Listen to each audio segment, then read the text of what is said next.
I'm Peter Katz of Westfair Communications, publisher of the business journals, westfaironline.com, News at Noon, and other electronic newsletters to keep you fully informed. And on this edition, we're chatting with Chelsea Blancato. She's an audit partner with Citrin Cooperman's White Plains office, and she has more than 10 years' experience there. Now, Chelsea provides extensive audit experience and expertise in fields such as real estate, employee benefits, manufacturing and distribution, medical services, and even advertising. And today we'll be taking a look at two new reports done by Citrin Cooperman. One is the 2024 Real Estate Opportunities Report, and the other is the 2024 Private Company Performance Report. And Chelsea, welcome. Thanks, Peter. Thank you for having me. And if we can plunge right in, just generally give us an idea of why Citrin Cooperman decided to do these reports and what we could find in the private company performance report. And then I think I'd like to drill down on the real estate report. Many of our viewers are involved heavily in real estate, actually. So that'll be especially interesting. Certainly. So in regards to the current market, I think all companies are trying to understand the trends and if they're on par with their competitors and partners. So Citrin performed a private client survey, which was a study of over 1,000 private companies who responded anonymously to several questions about what their concerns were with the market, what they're seeing in the future, and how they're reacting to the current market. That so far has been the most downloaded product Citrin Cooperman has published. So we've had great response from that. And due to that, we are now taking that report and bifurcating the information to really drill down and focus on the specific industries that we find would be most meaningful to the market. One of which being the 2024 Real Estate Opportunities Report, as you mentioned. Now, if we could look at the real estate report, do you cover both residential and commercial sides of the industry in that? Yes, it's to get a pulse of the full breadth of the market, whether you're focused in residential, commercial, industrial, and kind of the next step in the market today, as we are no longer seeing real estate companies being in a fire drill mode, but rather looking towards the future and seeing how they can adapt to the environment around them. Do you get a sense of there being optimism among real estate operatives these days? Certainly. I think in different markets, we're seeing commercial is still in a downturn, but overall for real estate, we are seeing a positive outlook. And that's what we wanted to highlight in this report, is that based on that, what can companies do to kind of combat this market and take themselves out of a decline and really into growth mode. And Chelsea, were you able to detect any sense of optimism in the market regarding the matter of mortgages and mortgage rates, and specifically hopes that the Fed would be cutting their interest rates, which would result in lower mortgage rates eventually? Yes, I think everybody sees this as an opportunity for companies to have access to more money with lower rates. We are seeing a shift with how companies are acquiring their capital. It is moving from a historically all equity model to now a debt model, and that can range from preferred debt and equity to other alternative uses. There's a significant amount of mortgages coming due in 2025, and that will dictate kind of where the market goes. And so it's an opportunity for companies to really make a shift and focus their efforts moving forward. So would you be looking at the industry just as a general trend, wanting to do a lot of refinancing in 2025 and kind of hoping that the interest rates will be down to make the refinancing make even more sense? I think that is likely. We will see. We've already seen the trend of shifting from equity, as many investors are more nervous about, their capital spend in real estate. And that's why one of the indicators is really, as everybody has known, diversification, but even more so in the current market, to make sure that you're diversifying outside of, purely commercial or residential, but looking for alternative regions or industries in which real estate companies are invested in. Did the data that you gathered give any hint as to where things stand in the office market? Some companies are now requiring employees to go back to the office during the week. And nonetheless, there's been a softening in demand for office space generally. Were you able to pick up any good data on where it stands now and where the office market might be going? Yes, offices are still generally in the decline.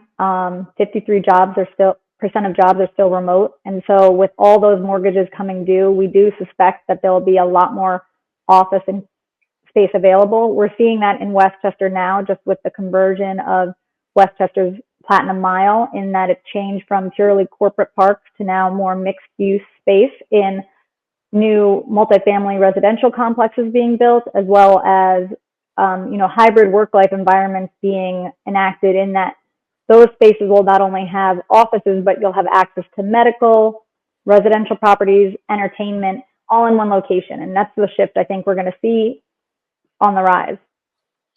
And were you able to separate out Westchester from other parts of the country in terms of where the interest stands now in investing in real estate? We did look at for commercial properties in some of the major markets throughout the nation where we're seeing trends. I mean, overall vacancies have been still fairly volatile, and it's hard to depict a pure trend, but we did have a pulse in the survey to give some people a little more feedback and information based on the vertical you're in and region where you're seeing the trends go. Were there any particular industries that were especially committed to real estate? Healthcare, for example, or manufacturing, the storage units we see going up all over the place. Any hard trends showing up based on an industry by industry look at it? I don't think we have bifurcated it in the industries that you've noted, more just showing the pure change of what we're seeing in the market, of what's being developed and where the construction focus is going. Even in what's seemingly becoming a new vertical is these large data centers that now are requiring much more power to be funneled to them. And so traditional spaces, whether it's commercial, industrial, are looking to be converted to maybe support these new types of buildings that are going to be in place. So we are seeing more change to get the multifamily and healthcare in regions we may not have seen before. But I think we're going to see a wide array of construction in varying markets. Was there any concern about the state of infrastructure as it regards the use of real estate? You mentioned data centers requiring a lot of power. Are people concerned that there's going to be enough power to drive all the computers, for example? I've not heard of there being a concern specifically related to that, but just adjusting to where those centers will be located, because they may not be able to be housed in what people traditionally would have thought would have been a location for a data center, just because of the high volume of energy being needed. So they are being looked at to new opportunities of sites where they can be placed. And on the residential side, what sort of activity do you see? Occasionally, we will see monthly reports come out from various real estate agencies showing sales are down or inventories are down. Any trends show up in Citrin Cooperman's data? I think from where we saw the market several years ago, there has been a decline, but in the past year, we are actually seeing increases of more inventory becoming available since 2020. And year over year, there's more transactions being performed. So I think we're seeing, it may be slow growth, but we are seeing growth in the residential market. And what about concern over the cost of capital? We know that mortgages likely are going to be coming down if the Fed does continue cutting its interest rates. But overall, in terms of availability of capital and cost of capital, did your data show any great concerns? The data highlighted that we are seeing people move from traditional capital raising structures to have a more mixed stack. So that might be with preferred equity or private equity, as well as bridge loans or alternative loans coming from debt, which we hadn't seen in the past 20 years. So we're seeing a stronger shift, and that's making capital more available to real estate companies because they're able to get it from multiple sources.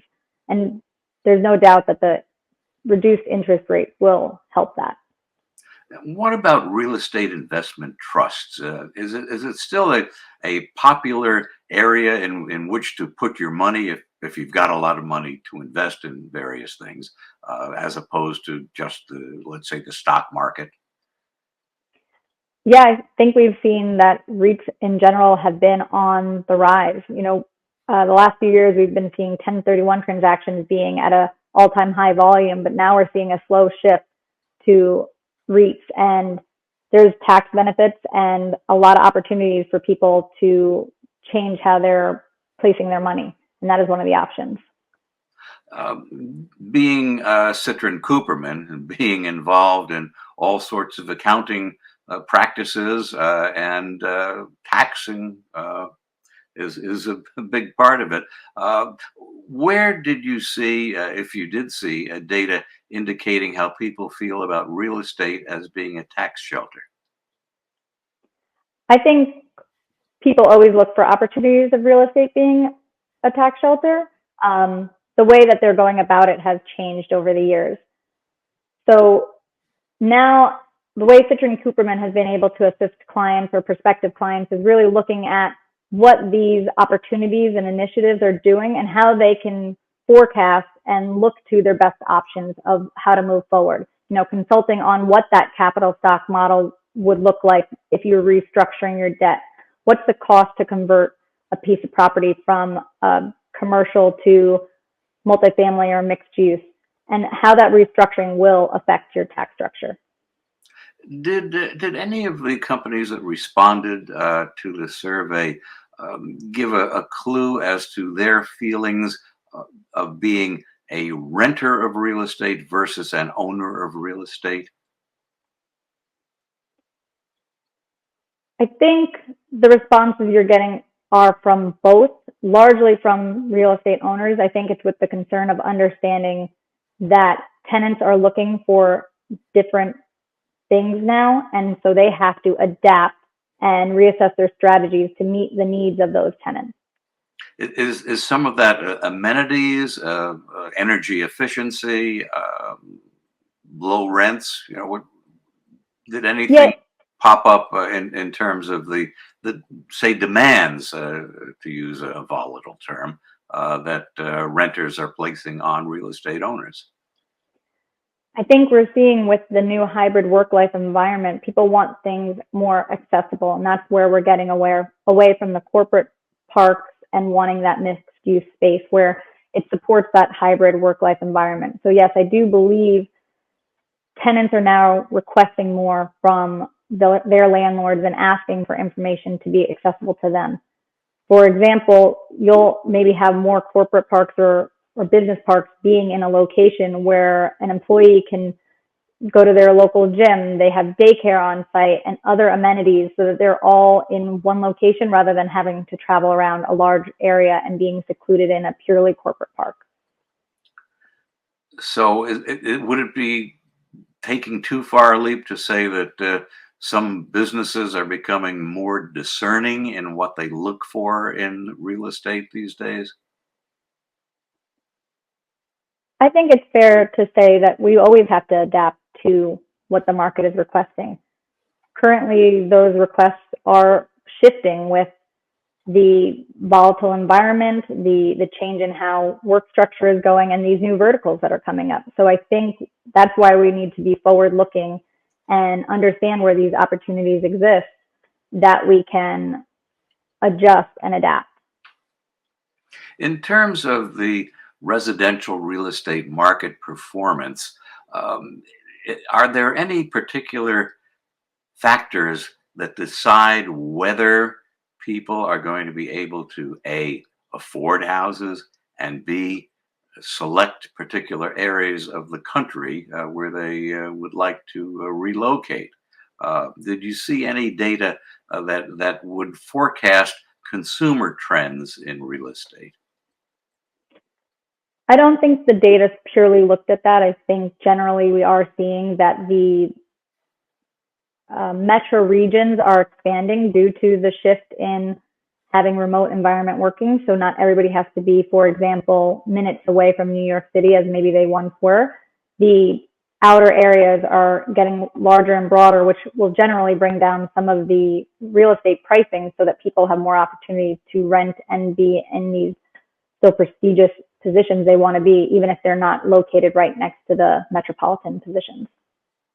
One thing that I do want to try to find out and get on the record is, where can people go to find copies of the 2024 Real Estate Opportunities Report and also the 2024 Private Company Performance Report? Both of these are located on our website, citrincooperman.com, and those, along with any other industry reports that will be put up, will be available for anybody to read and access. And can anyone look at this? Do you have to be a Citrin Cooperman client, or is this just generally available? This is generally available to all. We wanted this information to be available, and if anybody has questions or concerns, we are here to help answer them and, if any way, assist them. Do you anticipate repeating these reports in future years to provide comparison or judge trends? What does Citrin Cooperman intend to do in terms of gathering and disseminating the various data that it has access to?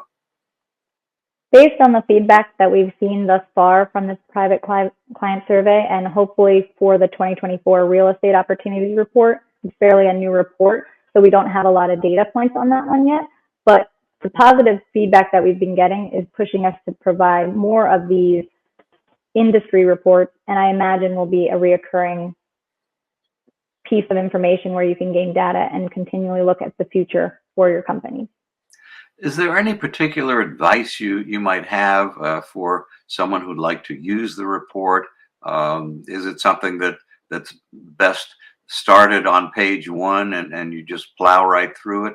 Or are there particular areas of interest that someone might jump into? The real estate report itself is not very long, but it does have highlighted areas. So if you are in a specific focus, you can jump around on the page very easily to navigate it.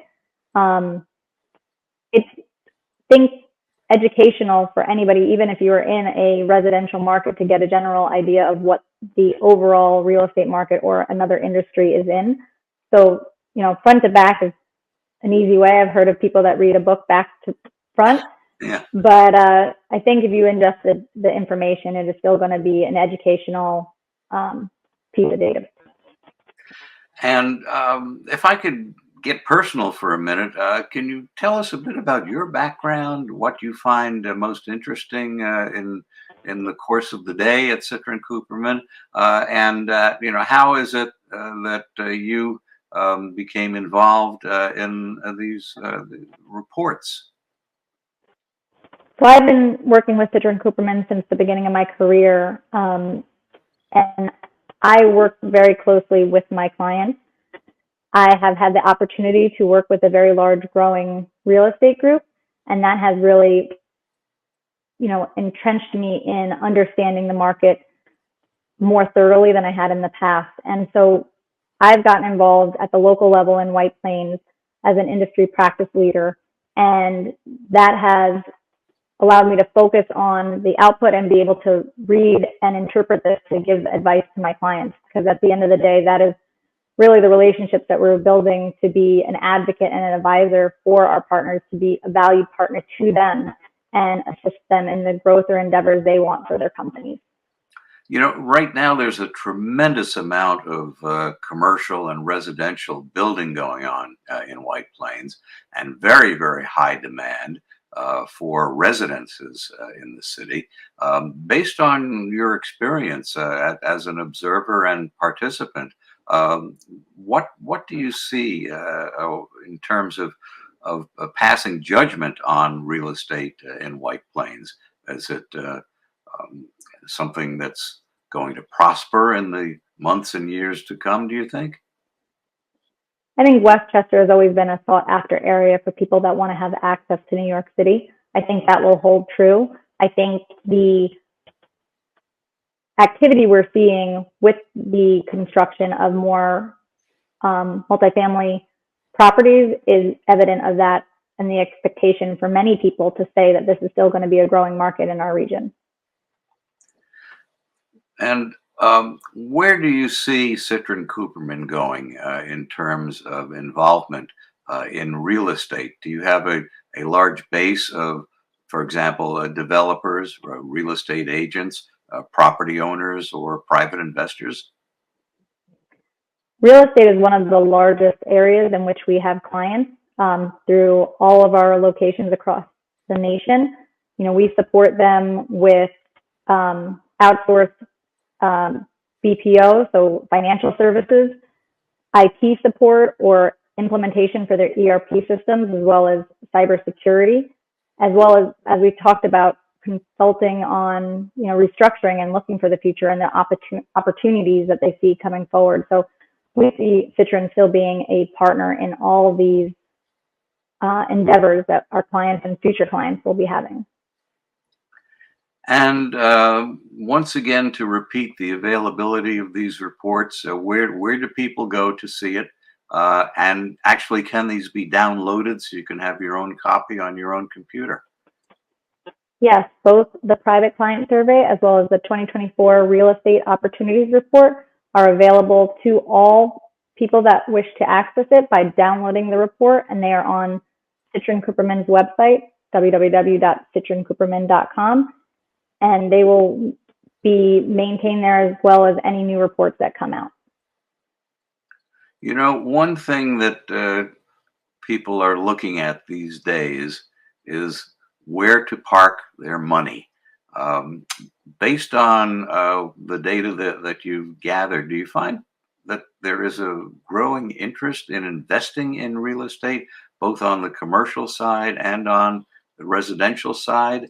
Or are there other more profitable areas to sink your money these days?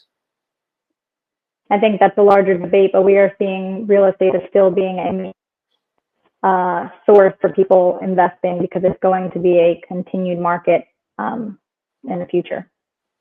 So, Chelsea, where do you see real estate standing as it used to be? It used to be really the basis of many fortunes being made in the U.S. Are there still fortunes to be made in real estate? Is it a popular area for investment?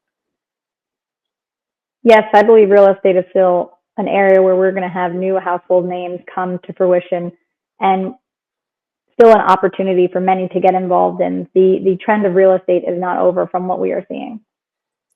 In terms of the reports, if you had to give an elevator pitch describing these various reports to people, what would you say about the real estate opportunities report and the private company performance report? At a high level, if you're wanting to get an understanding of what's going on in the market for you to gauge your plan for your company, specifically in a market outside of real estate or for real estate, this will give you a guide of things to consider and where your competitors and peers are looking and how they see the market trends going. So it gives you some insight of what you can do, and knowledge is power. So providing that to our clients and to the community is what we're looking to do. Well, Chelsea Blancato, thanks so much for doing this edition of Citrin Cooperman's Corner Chats. I'm Peter Katz of Westfair Communications. Thank you very much for being with us. Thank you, Peter.